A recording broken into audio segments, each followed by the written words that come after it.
Good morning. आज हम उग्र राष्ट्रवाद की विचारधारा, आइडियोलॉजी और मेथड्स पर परिचर्चा करेंगे। पिछला जो लेक्चर था उसमें हमने उग्रवादी राष्ट्रवाद का इंट्रोडक्शन पढ़ा, जिसमें हमने ये देखा कि जो उदारवादियों की जो कार्य पद्धति थी उसको लेकर कांग्रेस के एक वर्ग में असंतोष उत्पन्न हुआ और उन्होंने जो है उनका विरोध चालू करा। उग्रवादी राष्ट्रवाद के जो प्रमुख नेता थे, जैसा मैंने आपको पिछले लेक्चर में भी बताया था, लाल बाल पाल, अरविंद घोष। उनके उदय के कारण भी हमने पिछले व्याख्यान में उस पर चर्चा की थी। बहुत सारे कारण थे उसमें, अगर मैं कुछ आपको गिनाना चाहूँ तो 1892 का जो 1892 का जो अधिनियम था वह, आर्थिक असंतोष, ऐतिहासिक अनुसंधान, विदेशी घटनाओं का प्रभाव आदि आदि। खैर, आज हम जिस पर परिचर्चा करेंगे वह उग्र राष्ट्रवादी की विचारधारा एवं मेथड्स अडॉप्टेड बाय देम।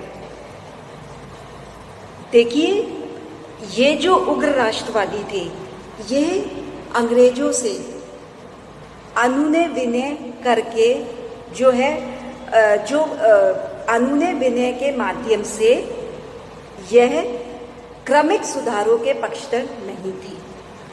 इनका यह मानना था कि यह जो अनुनय विनय है या जो मांगे अंग्रेजों द्वारा की जाती है यह राजनीतिक भिक्षावृत्ति है, ना इन्हें अंग्रेजों पर विश्वास था। और ये जो राष्ट्रवादी थे ये basically they belong to middle class, जिन्हें की अपने देश पर, अपनी सभ्यता पर, अपनी शिक्षा पर गर्व था। हम डिटेल में इनकी आइडियोलॉजी की बात करें तो पहली इनकी आइडियोलॉजी थी भारतीय सभ्यता संस्कृति की श्रेष्ठता। ये जो उग्रवादी राष्ट्रवादी थे ये भारतीय सभ्यता और संस्कृति को अपनाने में आत्मगौरव मानते थे। उनका यह मानना था कि भारतीय सभ्यता और संस्कृति यूरोपीय सभ्यता एवं संस्कृति की तुलना में बेटर है, श्रेष्ठ है, और अगर भारत को उन्नति करनी है तो वह उन्नति भारतीय सभ्यता एवं संस्कृति के माध्यम से ही आ सकती है। उनका यह मानना था कि हमारा जो रिलीजन है, जो हिंदू धर्म है, ये केवल एक धर्म मात्र नहीं है, ये तो एक जीवन जीने की शैली है, it's a way of life. Tilak ने अपनी पुस्तक गीता रहस्य और the Arctic home of the Vedas में, गीता रहस्य और Arctic home of Vedas Tilak के द्वारा जो पुस्तकें लिखी गई थी उसमें उन्होंने भारतीय सभ्यता एवं संस्कृति की श्रेष्ठता मानी है। फिर ये जो उग्रवादी राष्ट्रवादी थे ये बेसिकली मध्यम वर्ग के लोग थे। उदारवादियों की अगर हम बात करें तो वो एलीट क्लास थी जो कि पाश्चात्य शिक्षा इन्होंने ग्रहण की थी और जो पाश्चात्य सभ्यता एवं संस्कृति से रंगी हुई थी। लेकिन ये जो राष्ट्रवादी थे ये मिडिल क्लास को नेतृत्व करते थे, ये खुद भी मिडिल क्लास को बिलोंग करते थे और यह उनका नेतृत्व करते थे। यह स्वदेशी की बात करते थे, यह स्वदेशी शिक्षा की बात करते थे जो कि इंडियन लैंग्वेजेस में दी जाए। शिक्षा अंग्रेजी भाषा में दी, भारतीय भाषा की शिक्षा की बात करते थे। चूंकि ये मिडिल क्लास के थे तो इनका जो नेतृत्व था, इनका जो संपर्क था लोगों के प्रति, इनका जो जनसंपर्क था मतलब बहुत व्यापक था बनस्पत की अगर हम बात करें उदारवादियों के।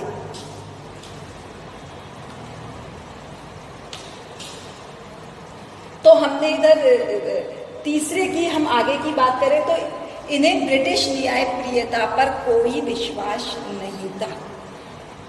वो ये मानते थे कि ब्रिटिश जो है भारत पर शासन ब्रिटिशों के हित के लिए कर रही है, भारतीय हित के लिए नहीं। तो वो ये मानते थे कि जो ब्रिटिश शासन वह ये मानते थे कि जो ब्रिटिश शासन है वह एक साम्राज्यवादी शासन है और भारत में अपने साम्राज्यवादी हितों को ही पूरा कर रहा है। It's basically an imperialistic nation और यहाँ अपने कॉलोनियल इंटरेस्ट को ही जो है ब्रिटिश शासन पूरा कर रहा है। वह उन्हें भारतीय जन कल्याण से उनका कोई मतलब नहीं है। अरविंद घोष ने कहा, जब मैं जेल जा रहा था तो समूचा देश एक नए राष्ट्र की परिकल्पना संजोए जीवंत दिख रहा था। लाखों सुप्त दिलों में नई राजनीतिक चेतना हिलोरे लेने लगी थी। लेकिन तो कहने का क्या तात्पर्य कि उन्हें ब्रिटिश न्यायप्रियता पर कोई भी विश्वास नहीं था। ये जो उग्रवादी राष्ट्रवादी थे ये स्वाभिमान, आत्मसम्मान व अधिकार का महत्व मानते थे। वह ये मानते थे कि भारत के लिए क्या अच्छा है इसकी हमें अंग्रेजों से कुछ मांगना नहीं है। भारत का ये अधिकार है तो उस अधिकारों के लिए हमें अंग्रेजों से कुछ नहीं मांगना। उसके लिए जो है, जैसे तिलक ने कहा, स्वराज्य मेरा जन्मसिद्ध अधिकार है और मैं इसे प्राप्त करके रहूंगा। विपिन चंद्र पाल ने भी कहा कि स्वराज्य को हम अपनी सामर्थ्य से प्राप्त करेंगे, भिक्षावृत्ति या दया से नहीं। तो उन्होंने आत्मसम्मान की बात की, अपने अधिकारों की बात करी। उन्होंने जो भिक्षावृत्ति की बात की, जो क्षमा याचना की बात थी, उसे अस्वीकार करा। चूंकि इन्हें ना तो ब्रिटिश न्यायप्रियता पर विश्वास नहीं था तो इसीलिए उन्होंने ब्रिटिश शासन का विरोध भी किया। कहीं पर वो ब्रिटिश शासन के सहयोग की बात नहीं कहते थे और उन्होंने खुलकर जो है ब्रिटिश शासन की आलोचना की। परिणाम, इन उग्रवादी राष्ट्रवादियों को ब्रिटिश सरकार का जो है कोप का भाजन बनना पड़ा और जेल भी जाना पड़ा।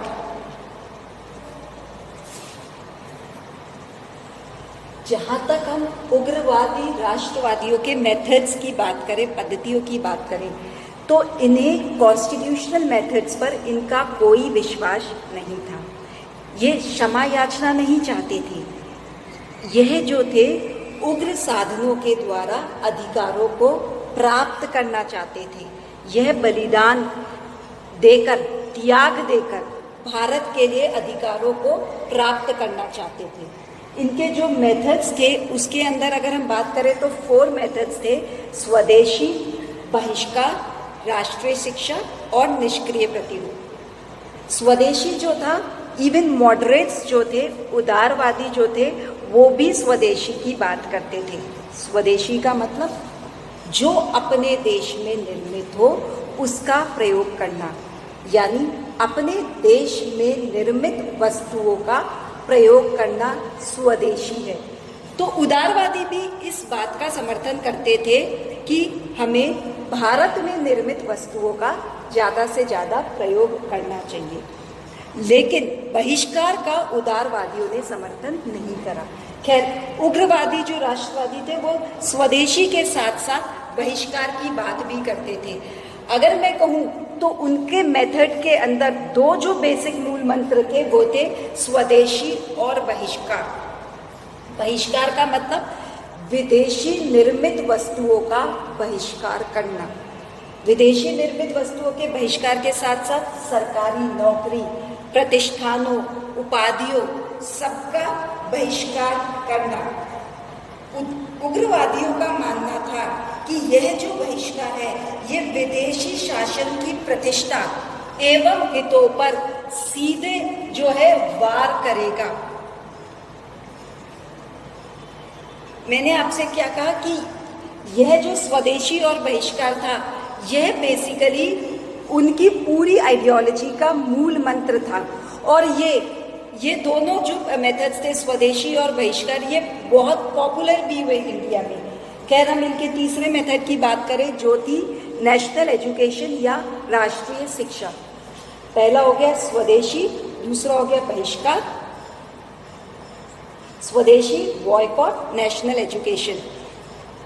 नेशनल एजुकेशन में उनका ये मानना था कि भारतीयों के अंदर जो है भारत की सभ्यता एवं संस्कृति से रिलेटेड जो कि भारतीय लैंग्वेजेस में हो, इंडियन लैंग्वेजेस में हो, वो शिक्षा दी जानी चाहिए। इससे भारतीयों के अंदर जो है आत्मसम्मान की भावना जागृत होगी और उनको अपने गौरवशाली अतीत के बारे में भी पता चलेगा। वह यह भी मानते थे कि यह जो राष्ट्रीय शिक्षा है यह भारतीय जीवन मूल्यों पर आधारित हो। इसी के चलते जो है वो डेक्कन एजुकेशनल सोसाइटी की स्थापना भी की गई और लास्ट जो उनका मेथड था निष्क्रिय प्रतिरोध। हालांकि इस मेथड का कभी प्रयोग ही नहीं किया गया। तिलक भी ये मानते थे कि ये एक एक्सट्रीम मेथड है। निष्क्रिय प्रतिरोध या पैसिव रेजिस्टेंस का अर्थ था कि सरकार के हर कार्य को पूरी तरह से ठप कर दिया जाए। अगर जनता सरकार के किसी भी कार्यों में कोई भी पार्टिसिपेशन नहीं करेगी, सरकारी जो कर्मचारी है वह कार्य पर नहीं जाएगा, तो जो है सरकार, अंग्रेज सरकार भारत में जो है शासन ही नहीं कर पाएगी। तो मैंने अभी आपको ये चार बताया, स्वदेशी, बॉयकॉट, नेशनल एजुकेशन और पैसिव रेजिस्टेंस। ये चार उग्रवादियों के मेथड्स या जो तरीके थे जिसके माध्यम से वह जो है अधिकार प्राप्त करना चाहते थे। उदारवादी और उग्रवादियों के बीच अब जो वैचारिक मतभेद थे वह खुलकर सामने आने लग गए थे। 1905 के बंगाल अधिवेशन के अंदर प्रिंस ऑफ वेल्स के स्वागत को लेकर उदारवादी और उग्रवादियों के अंदर मतभेद और गहरे हो गए। तिलक व अन्य उग्रवादी जो नेता थे वह बहिष्कार, निष्क्रिय प्रतिरोध की बात भी कांग्रेस में शामिल करना चाहते थे, जबकि उदारवादियों द्वारा इसका विरोध किया गया। 1906 के कांग्रेस के अधिवेशन में दादा भाई नारोजी जो थे कांग्रेस के अध्यक्ष बने, पर जो था दोनों के बीच में जो टेंशन थी उग्रवादी और उदारवादियों की, वह उसे जो है पूरी तरह से भर नहीं पाई और पहली बार औपनिवेशिक स्वराज्य का लक्ष्य कांग्रेस ने अपनाया। अब तक यह स्पष्ट हो चुका था कि कांग्रेस जो है अब उदारवादियों और उग्रवादियों के अंदर जो वैचारिक मतभेद है उसे पाटा नहीं जा सकता और अल्टीमेटली 1907 के सूरत के अधिवेशन के अंदर जो है कांग्रेस का विभाजन हो गया और कांग्रेस दो गुटों में बट गया, उदारवादी कांग्रेस और उग्रवादी कांग्रेस। हम शॉर्ट में उदारवादी एवं उग्रवादियों की अगर तुलना करें तो एक चीज समझिए कि चाहे वो उदारवादी थे चाहे वो उग्रवादी थे, दोनों का एक उद्देश्य जो था वो सेम था। उद्देश्य क्या था? भारतीय हित को पूरा करना, भारत में भारतीयों को अधिक से अधिक जो है अधिकारों की प्राप्ति होना। तो जो उनका मूलभूत उद्देश्य था वह था देश हित की बात करना, भारतीय जनता के हित की बात करना, लेकिन उनके जो साधन थे इस हित को प्राप्त करने के लिए वो डिफरेंट थे, उनमें अंतर था। जहां उदारवादी ब्रिटिश न्यायप्रियता पर पूरी तरह से विश्वास करते थे, वह ब्रिटिश शासन के अधीन क्रमिक सुधारों के माध्यम से भारत के अंदर सुधारों की बात करते थे। वहीं दूसरी ओर उग्रवादी जो थे उन्हें ब्रिटिश शासन पर कोई भी विश्वास नहीं था। वह ब्रिटिश शासन से किसी भी तरह से सहयोग की बात को स्वीकार नहीं करते थे। वो क्रमिक सुधार की बात भी नहीं मानते थे। वह यह मानते थे कि स्वदेशी, बहिष्कार, राष्ट्रीय शिक्षा, इनके माध्यम से हम जो है हमारे अधिकार ब्रिटिश शासन से प्राप्त करें। तो इनकी जो बेसिकली जो मेथडोलॉजी थी और जो आइडियोलॉजी थी वो डिफरेंट थी। ये जो उदारवादी थे बेसिकली ये एलीट क्लास को बिलोंग करते थे, लेकिन ये जो उग्रवादी थे ये मिडिल क्लास को बिलोंग करते थे और मिडिल क्लास का ही प्रतिनिधित्व करते थे। खैर, मैंने आपसे कहा यह जो उदारवादी और उग्रवादी थी ये दो धाराएं थी कांग्रेस के अंदर, कोई ये एक दूसरे से कोई अंतर नहीं था, एम सेम था, लेकिन जो एक मेथडोलॉजी थी, जो कार्य पद्धति थी, कार्य करने का जो तरीका था ये डिफरेंट था। तो हम इसको दो धाराएं मानते हैं, तो टू स्ट्रीम्स ऑफ कांग्रेस मानते हैं। इस बात से इनकार नहीं किया जा सकता कि उग्रवादी राष्ट्रवाद का भारत के जनमानस पर बहुत बड़ा प्रभाव पड़ा। इन्होंने प्रार्थनाओं के स्थान पर जो है सुधार की बात की। इन्होंने लक्ष्य प्राप्ति के लिए प्रभावशाली रचनात्मक कार्यक्रम अपनाए और उन्होंने जो आंदोलन था उसे जनवादी आंदोलन की जो है हम उसकी शुरुआत की। इसका परिणाम क्या हुआ कि जो भारत का जो राष्ट्रीय आंदोलन हुआ उसका कार्यक्षेत्र व्यापक हुआ। मध्यम वर्ग और जनसाधारण को भी उन्होंने भारतीय राष्ट्रीय आंदोलन के अंदर इंक्लूड करा। यह उग्रवादियों के चलाए गए आंदोलन का ही परिणाम था कि महात्मा गांधी द्वारा चलाए गए जो बाद का आंदोलन था उसका जो पूरा ग्राउंड था ये उग्रवादी राष्ट्रवादियों द्वारा बनाया गया। उन्होंने राजनीतिक स्वतंत्रता के साथ साथ जो है चारित्रिक उत्थान एवं सांस्कृतिक स्वतंत्रता की बात भी की। उन्होंने राष्ट्रीय शिक्षा प्रणाली की योजना बनाई जो कि नवयुगों में राष्ट्रीयता की भावना का संचार कर सके। उग्रवादी राष्ट्रवादियों के कारण ही 1909 का जो मॉडल मिंटो रिफॉर्म्स था वह भी उनके कारण आया। लेकिन इस उग्रवादी आंदोलन की जो आलोचना है वो भी की जाती है। बेसिकली इसको एक प्रतिक्रियावादी आंदोलन माना जाता है जो कि धार्मिक भावनाओं पर आधारित था और इसने हिंदू मुस्लिम एकता को भी आघात पहुंचाया। जो हिंसक पद्धति इनके द्वारा अपनाई गई उसकी भी आलोचना की जाती है। इवन जो धार्मिक त्योहारों को जैसे गणपति महोत्सव या शिवाजी उत्सव जो इन्होंने इंक्लूड करा उसकी भी जो है कि इस आलोचना की जाती है और ये कहा जाता है कि उन्होंने इस आंदोलन को बेसिकली एक हिंदू मूवमेंट बनाने की बात भी कही। ऐसा नहीं है कि उन्होंने इस आंदोलन को कोई एक हिंदू मूवमेंट बनाया।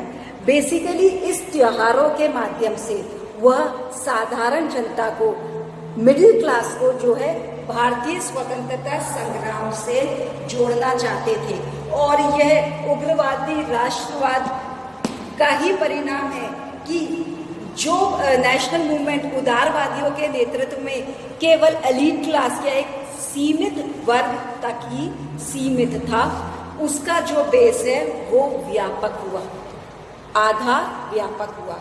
अब इसके अंदर मिडिल क्लास भी इंक्लूड होने लगी।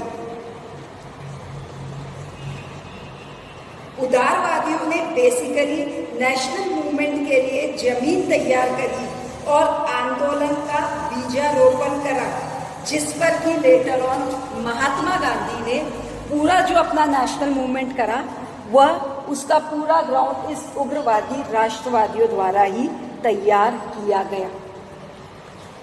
आई होप आपको आज का लेक्चर समझ आया होगा। आज हमने पूरा उग्रवादी जो राष्ट्रवाद था उसको 2 लेक्चर के अंदर कंप्लीट कर लिया। Okay, thank you.